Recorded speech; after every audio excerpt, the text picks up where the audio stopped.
Hello everyone, my name is Sudhanshu Singh. I am a SEBI registered research analyst. इस week के लिए मैंने फाइंड आउट किया है टोटल 7 स्टॉक्स जहां पर बड़े ब्रेकआउट के फॉर्मेशन होते हुए नजर आ रहे हैं। तो चलिए वन बाय वन सभी को डिस्कस करते हैं। आज का हमारा सबसे पहला स्टॉक है टाटा स्टील। टाटा स्टील के चार्ट को अगर डेली टाइम फ्रेम पर देखा जाए तो यह अपने डिमांड एंड सप्लाई जोन के पास ट्रेड करता हुआ नजर आ रहा है। लास्ट टाइम जब मैंने इसका ब्रेकआउट आप लोगों के साथ शेयर किया था तो काफी अच्छी मूव देखने को मिली थी और उसके बाद अपर प्राइस रिजेक्शन ले लिया और फाइनली इसने अपने डिमांड जोन को भी ब्रेक कर दिया और फाइनल सपोर्ट निकल के आया 200 मूविंग एवरेज और फिर से 200 मूविंग एवरेज से इसने बाउंस करने की कोशिश की, लेकिन इस सप्लाई और डिमांड जोन से इसने फिर से सप्लाई ले ली और 20 मूविंग एवरेज के ऊपर अभी यह सस्टेन करता हुआ नजर आ रहा है। तो नेक्स्ट इस स्टॉक में क्या हो सकता है? अगर यह अपने सप्लाई एंड डिमांड जोन को ब्रेक कर देता है, इसके ऊपर सस्टेन कर जाता है, तो फिर यह स्टॉक जा सकता है 188 के लेवल पर। और अगर अपर प्राइस रिजेक्शन ले लेता है, यहां से आता है अपने सप्लाई जोन से सप्लाई ले लेता है, तो वापस से फिर 200 के पास 200 मूविंग एवरेज के पास यह सपोर्ट ले सकता है। यह मूव करीबन 3.5% की हमें डाउन साइड में देखने को मिल सकती है इस स्टॉक में।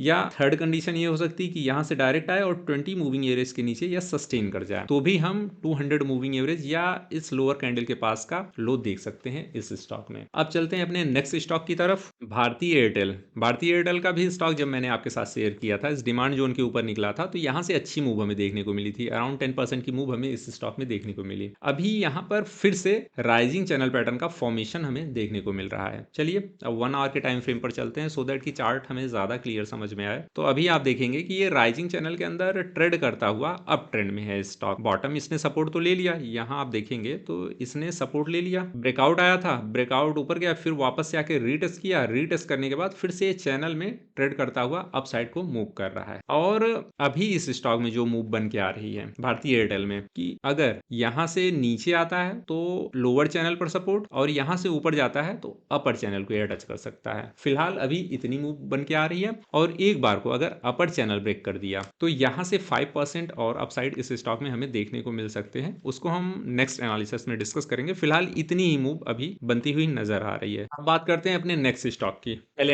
एन टी के चार्ट को भी अगर आप देखेंगे तो यहाँ पे भी हमें एक करीबन 10% का ब्रेकआउट हमें देखने को मिला था इस स्टॉक में। इसको मैंने अपने टेलीग्राम चैनल में शेयर किया था, आप देख सकते हैं। भारतीय एयरटेल हो, एल हो या टाटा स्टील हो, सबको मैंने अपने फ्री टेलीग्राम चैनल में शेयर किया था, आप वहां से इसको वेरीफाई कर सकते हैं। तो अभी आप देखेंगे कि एक ब्रेकआउट तो हमें देखने को मिल गया और फिर से यह राइजिंग चैनल के अंदर ट्रेड करता हुआ नजर आ रहा है एज लाइक भारतीय एयरटेल। अभी यहाँ पर जो पैटर्न का फॉर्मेशन हुआ है राइजिंग चैनल पैटर्न का, तो ये लोअर लेवल आता है, ये लोअर चैनल, और अगर यहीं से निकल जाता है 20 मूविंग एवरेज के ऊपर से सपोर्ट लेके अगर निकल जाता है तो अपर चैनल को यह टच करेगा और अपर चैनल को टच करने के बाद अगर उसको भी ब्रेक कर देता है तो नेक्स्ट सपोर्ट जो निकल के आता है इस स्टॉक में, ये डेली टाइम फ्रेम का चार्ट है, तो नेक्स्ट सपोर्ट निकल के आएगा 4460 का। यह भी नए हाई की तरफ निकल सकता है। फिलहाल जब तक इस चैनल से ना निकले तब तक हम नए हाई का नहीं सोचेंगे। जब तक इसके ऊपर एक बार सस्टेन कर जाता है विद द हायर वॉल्यूम तो फिर हम नेक्स्ट मूव नए हाई की तरफ हम देख सकते हैं इस स्टॉक में। बहुत ही क्लियर चार्ट पैटर्न है, साफ सुथरा है, इसमें कोई बहुत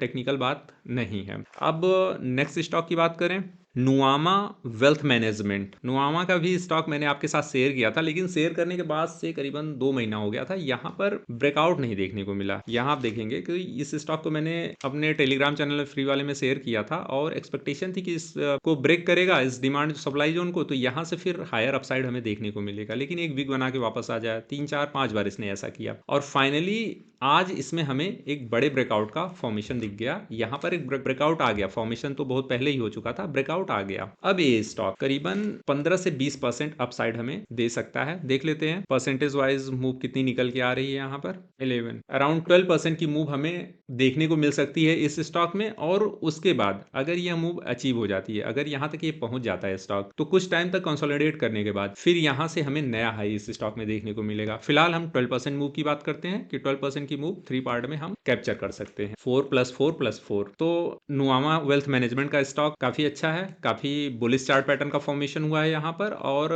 ब्रेकआउट भी आ चुके हैं इस स्टॉक में। नेक्स्ट स्टॉक देख लेते हैं, एचडीएफसी बैंक। एचडीएफसी बैंक के स्टॉक में लास्ट टाइम एसएल चला गया था। रीजन बिहाइंड कि अपना जो demand and supply zone decide था वो काफी नैरो था और ये बाउंस कर गया, उसके नीचे निकल गया, तो एसएल चला गया, तो क्या कर सकते हैं। नैरो रेंज थी, एक्सपेक्टेशन ज्यादा थी, बट डाउन साइड का रिस्क काफी नैरो था। तो अभी हमने क्या किया कि रेंज को बढ़ा दिया है और आप देखेंगे कि इस रेंज के ऊपर यह स्टॉक ट्रेड करता हुआ नजर आ रहा है। एक बार इसने रीटेस्ट कर लिया, फिर से वापस से मुश्किल है कि ये इस रेंज में जाए। फिलहाल डाउन साइड का जो फाइनल सपोर्ट निकल के आएगा वो 200 मूविंग एवरेज आ जाएगा, और अप साइड में जो मूव बन रही है जिसकी मैक्सिमम प्रोबेबिलिटी है कि 1043 का लेवल, 1043 तक ये स्टॉक इजीली जा सकता है, बिकॉज ये रीटेस्ट करके आ रहा है अपने डिमांड जोन को। आप देख सकते हैं कई बार इसने इस लोअर लेवल को टच किया और फाइनली फिर से इसके ऊपर यह निकल चुका है। तो नेक्स्ट इस स्टॉक में 1043 के लेवल देखने को मिल सकते हैं डेली टाइम फ्रेम पर, और एक बार 1043 का लेवल ब्रेक हो जाएगा तो फिर हम इसकी नई एनालिसिस करेंगे। अब अपने अगले स्टॉक की बात करते हैं, पीजी इलेक्ट्रोप्लास्ट। इसको भी मैंने काफी टाइम से आप लोगों के साथ शेयर किया था, बट